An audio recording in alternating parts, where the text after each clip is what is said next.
மனிதன் பிறவி எடுத்ததன் நோக்கம் குருவின் துணையை நாடுவதும் ஒன்று. ஒருவருக்கு சரியான குரு கிடைத்துவிட்டால் எல்லா நலன்களும் தானாகவே அமைந்துவிடும் என்பது சித்தாந்தம். இதுவே திருமூலர் குருவை பற்றி பரிசன வேதி பரிசித்ததெல்லாம் வரிசை தரும் பொன் வகையாகுமா போல் குரு பரிசித்த கோலயம் எல்லாம் திரிமலம் தீர்ந்து சிவகதியாமே என்று பாடுகிறார்.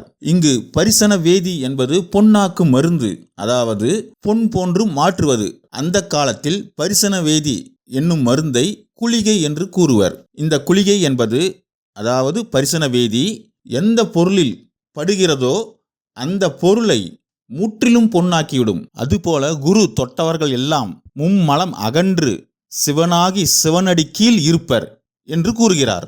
இதையே தெளிவு குருவின் திருமேனி காண்டல், தெளிவு குருவின் திருநாமம் செப்பல், தெளிவு குருவின் திரு வார்த்தை கேட்டல், தெளிவு குரு உரு சிந்தித்தல் தானே என்று கூறுகிறார். இங்கு தெளிவு என்பது ஞானம் என்று கொள்ளலாம். குருவின் திருமேனியை பார்ப்பதே ஒரு தெளிவான ஒழுக்கமாகும். குருவின் திருப்பெயரினை திறம்பட நாளும் சொல்லுதல், அது ஒரு தெளிவான நோன்பாகும். திரு ஐந்தெழுத்தை சிறப்புற உளங்கொள்ள கேட்டல் ஞானத்தின் செறிவாகும். அந்த குருவினுடைய திரு உருவினை பார்த்தல் நாடல், அது ஒரு தெளிவான ஞானத்தின் அறிவாகும். இந்த இடத்தில் ஒன்றை நாம் காண வேண்டும். தெளிவு குருவின் திருமேனி காண்டல், தெளிவு குருவின் திருநாமம் செப்பல், இவை இரண்டும் புறத்தே அமைவது. காண்டல் செப்பல், அதுவே தெளிவு குருவின் திரு வார்த்தை கேட்டல், தெளிவு குரு உருன் சிந்தித்தல் தானே என்பது கேட்டல் சிந்தித்தல். இவை இரண்டும் அகத்தில் செய்வது. புறத்தே இருப்பதை செய்தால் அகத்தை தானே வரும் என்பது இதன் பொருளாகும். மேலும் திருமூலர் இப்படி சொல்கிறார்: கொள்ளினும் நல்ல குருவினை கொள்ளுக, உள்ள பொருளுடல் ஆவியுடன் ஈக, எல்ல தனையும் இடைவிடா தேனின்று தெள்ளி அறிய சிவபதந்தானே.